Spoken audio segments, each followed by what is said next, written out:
and you would be the example for people that you have contact with to shine the light on, and their light will shine. Otherwise, I have, this is beyond anything that I really, when I started on this venture many, many years ago, I had not been prepared for something this great that's going to be happening in our lifetimes right now. It's all in our hands, Justin, and we really, like you, committed to your path and meditation and finding out all the information. And knowledge is power, but you have to do something with that knowledge. You just can't say, oh, knowledge is power. You actually have to act on that in some way. Take action with that knowledge. So don't go back to sleep and say, well, I understand, and then, live your life the way it was before. You need to change. You need to change, and you need to choose, no matter what's going on, the positive, the love, the thing that brings you to your highest, greatest potential. Exceed all the expectations that you might have had in your own life. Don't settle for the status quo. Well, I'm here, and this is as far as I can go. I'm not perfect.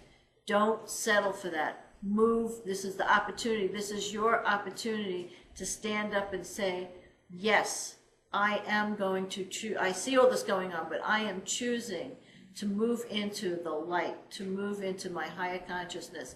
And as we do that, we can heal ourselves, we can move forward into a better world and help other people who honestly right now are just so burdened with financial problems and everything else that's going on that they don't know the forest from the trees. They really, they're not even rested. That they're being bombarded constantly with one thing after another. Are talking about the middle class people. I'm watching Real Time with Bill Maher last night, and they're saying how much in just from 1980s to now, how many more, how much of that wealth has been transferred to the upper percent. 24% more of the wealth has been transferred to the upper 1% of the wealthy people. And the rest of us are working. Our wages haven't changed as much, but college tuition, housing, food, gas, all that stuff has gone up tremendous amounts. And CEOs used to make like 33 times more money than their workers. Now they're making 300 times more. And they're actually doing a terrible job, worse than back from the 1980s. You actually need to have 3 full-time jobs, a family of 2, a family with 2 children, to support and just make the status quo income, just make it, month to month to make your bills. Where it used to be back in the 50s, just the husband had to work and the wife can stay home and raise the family. And so then what they did when, as they built all this, especially the Bush administration, is they gave tax breaks to the highest, the wealthiest people, and then they cut all where they get the money from. They cut Head Start, education, all the important things. All the important things for the middle class people, and then they put the pressure on the middle class people, the working class people, to have to work harder. So their children are in the hands of incompetent people who are, also trying to make a living, but without the tools and the things that they need to do that. And so what they're doing is dumbing down, like we always say, not only with the chemicals, not only with the pesticides and all that stuff, but they're dumbing us down just with the whole system. And the system was created for this purpose, to bring us to this point. So now when this, master comes, this king from this Orion or this other world, which he's already here, when he comes forward, don't be fooled.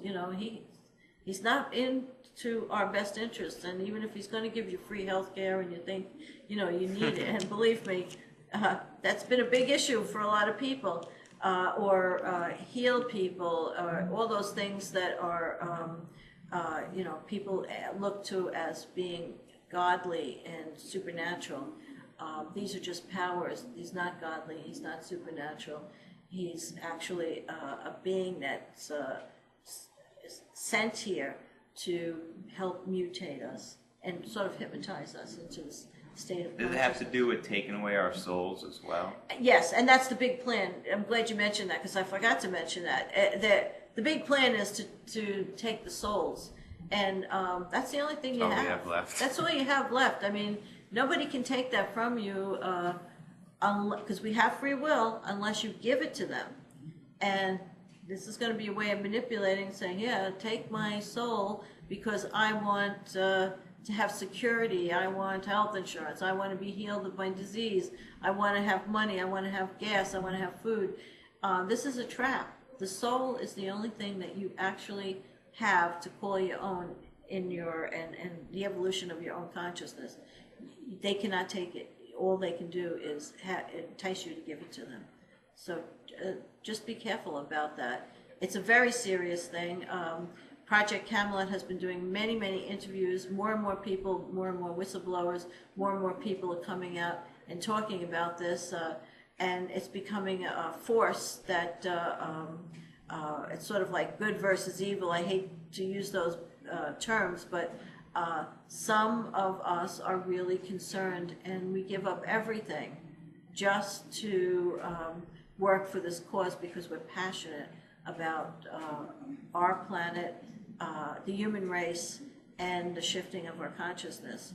And like Justin and I, we don't get paid to do this. This is just something that we devote almost 100% of our time. We try to work and make a little money in between, but almost 100% of our time, because that's how much this means to us, and that's how much we feel our viewers should understand that this is how important this is and how much they should really be paying attention. You will see at this time, you'll notice around you, things are happening where it's either going to bring the worst or the best out of people. There's no in-between anymore. There's no line where you can't tell. You'll see the duality very, very clearly. If you have addictions, if you have any kinds of emotional problems or chemical imbalances, they're rising and they're coming and they're popping up all over the place. And it doesn't matter if you're a politician or you're a police officer, law enforcement, a lawyer. It has nothing to do with the mind and your intelligence of the mind. As a matter of fact, sometimes that gets in the way. It's the mind, it's the super consciousness of yourself that has to come forward, and that higher intelligence, and just know that everything is all one, so that if you fall into this and you're up against something, lower your entropy, lower your state, hold on to that state that you have, of patience, of kindness, of love. Hold on to that state, and if it's just too much, take a nap, go to sleep, let it go. Do not engage in that duality of that negativity, because once you do, you fall victim to all of this stuff that's going on, and you're adding to the problem. So, right. And a great sensor is to feel good. When you naturally feel good, your consciousness is feeling good, you're on the right path. As soon as you start feeling that negativity